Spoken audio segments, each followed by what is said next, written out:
अस्सलाम वालेकुम दोस्तों, कैसे हैं आप? ठीक हैं दोस्तों। आप लोगों को पता ही होगा रानी खेत की वजह से मेरा सारा फ्लॉक एक्सपायर हो गया था।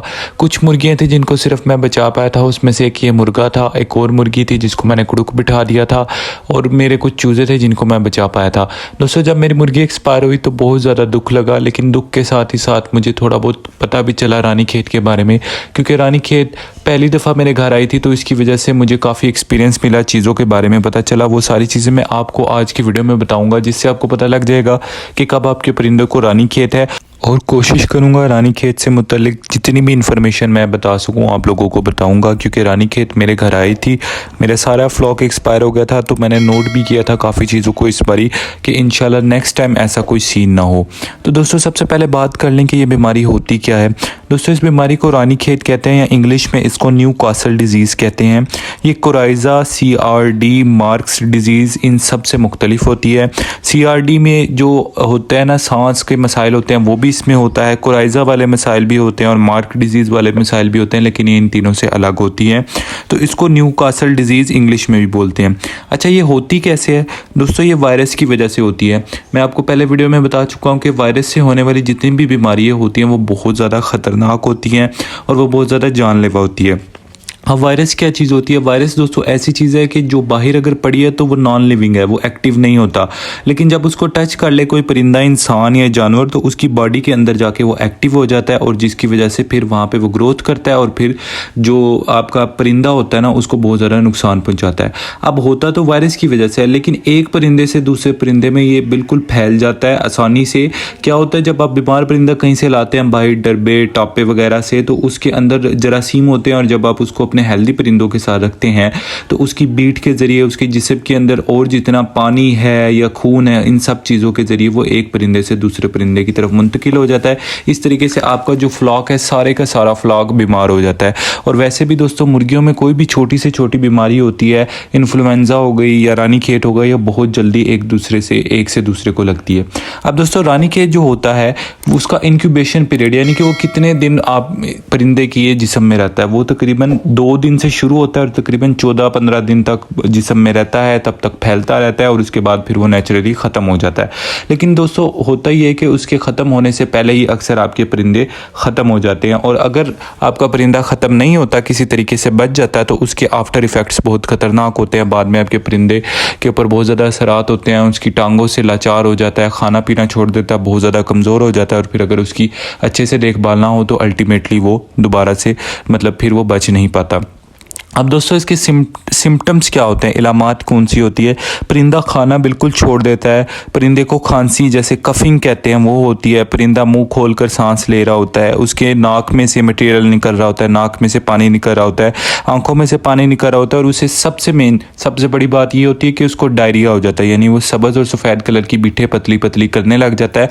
ये जो है, ये एक रानी खेत की बहुत बड़ी निशानी है। जब भी आपका परिंदा सब्ज़ और सफ़ेद रंग की बीठ करने लग जाए तो वो रानी खेत की तरफ चला जाता है। फिर उसके बाद दोस्तों, ये सब होने के बाद उसे बहुत मेजर चीज़ें भी होती है, बहुत ख़तरनाक चीज़ें, उसके नर्वस सिस्टम ख़राब हो जाता है, उसको बाज़ दफ़ा झटके लगने लग जाते हैं, और बाज़ दफ़ा वो बिल्कुल फालज की हालत में चला जाता है। ये कुछ ऐसी इलामात है जिससे आपको पता चल जाता है कि आपके परिंदे को रानी खेत हुई है।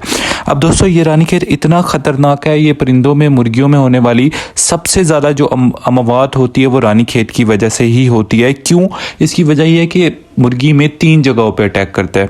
सबसे पहले दोस्तों, ये डाइजेस्टिव सिस्टम को ख़राब कर देता है, जहाँ से मुर्गियाँ हज़म करती है खाना, उसको बिल्कुल उस सिस्टम को ख़राब कर देता है, और फिर मुर्गियाँ जो है बीट करने लग जाती है सब्ज़ और सफ़ेद कलर की।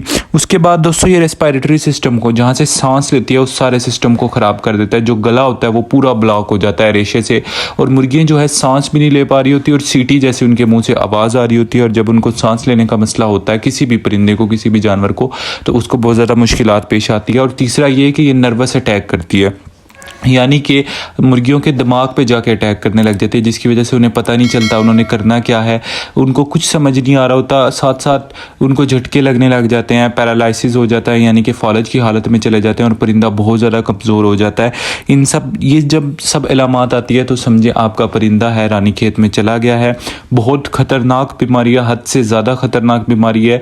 इसमें तकरीबन 80% से 80% से ज़्यादा जो परिंदे होते हैं वो एक्सपायर हो जाते हैं, बच नहीं पाते। बहुत खुशकिस्मत परिंदे होते हैं जो बच जाते हैं। अब दोस्तों इस रानीखेत में भी इकसाम होती है, इसके वेरिएंट होते हैं। कोई वेरिएंट ज़्यादा ताकतवर नहीं होता, कोई वेरिएंट काफ़ी ताकतवर होता है, कोई वेरिएंट बहुत ज़्यादा कमज़ोर होता है, जिसकी वजह से आपके परिंदे जो है वो बच जाते हैं। अब जो मेरी मुर्गियों को हुआ था वो बहुत ख़तरनाक वेरिएंट था, सबसे ज़्यादा ख़तरनाक वेरिएंट था, उसका कोई इलाज नहीं हो रहा था।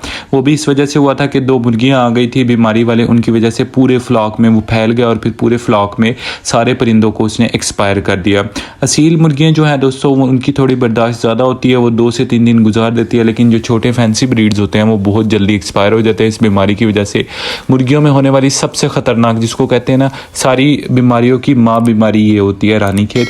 तो इस बीमारी की वजह से आपके परिंदे के बचने के चांसेस हद से ज़्यादा कम हो जाते हैं, क्योंकि दोस्तों परिंदे की इम्यूनिटी बिल्कुल ख़त्म हो जाती है। इम्यूनिटी ये चीज़ होती है, इम्यूनिटी आपके परिंदे में ऐसी चीज़ है जो बीमारियों से लड़ती है। क़ुव्वत मुदाफ़ियत ये आपके परिंदों को बीमारियों से लड़ने में ताकत देती है। अगर इम्यूनिटी कम हो जाए तो परिंदा बीमारियों से नहीं लड़ पाता।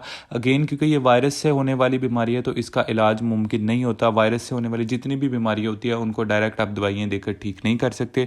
आपको लोग बहुत बताएंगे कि रानीखेत हो गया, ये दवाई दे दो, वो दवाई दे दो, लेकिन बात यह है कि आप कोई भी दवाई दे लें वो एंटीबायोटिक होती है, एंटीवायरल नहीं होती, तो वायरस को नहीं मारती, वो सिर्फ बैक्टीरिया को मारती है। बैक्टीरिया से होने वाली जितनी भी बीमारियां उनको वो मार देती है, लेकिन वायरस से होने वाली बीमारियों को नहीं मारती। हाँ, ये होता है कि सेकेंडरी इन्फेक्शन रुक जाते हैं, यानी कि अगर वायरस के साथ साथ बैक्टीरिया भी है तो बैक्टीरिया को किल कर देता है। परिंदा थोड़ा सा आसानी में हो जाता है। अगर उस पर दोनों चीज़ों का अटैक हो तो ज़्यादा परेशान हो जाता है, और अगर आप एंटीबायोटिक देते हैं तो जो बैक्टीरिया है वो तो मर जाता है, लेकिन वायरस फिर से, वायरस का इससे कोई लेना देना नहीं होता। वायरस अपना उसी हिसाब से बढ़ता रहता है, ग्रो करता रहता है, और फिर आहिस्ता आहिस्ता पूरे जिस्म में फैल जाता है, और फिर आपके परिंदे को बिल्कुल निढाल करके एट दी एंड उसको एक्सपायर कर देता है।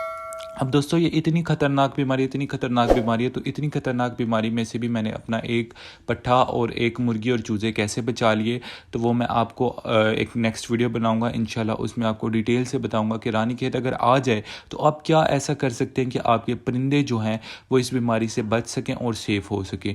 तो दोस्तों खुदा ना खास्ता अगर ये बीमारी आ जाती है तो आपने बिल्कुल परेशान नहीं होना।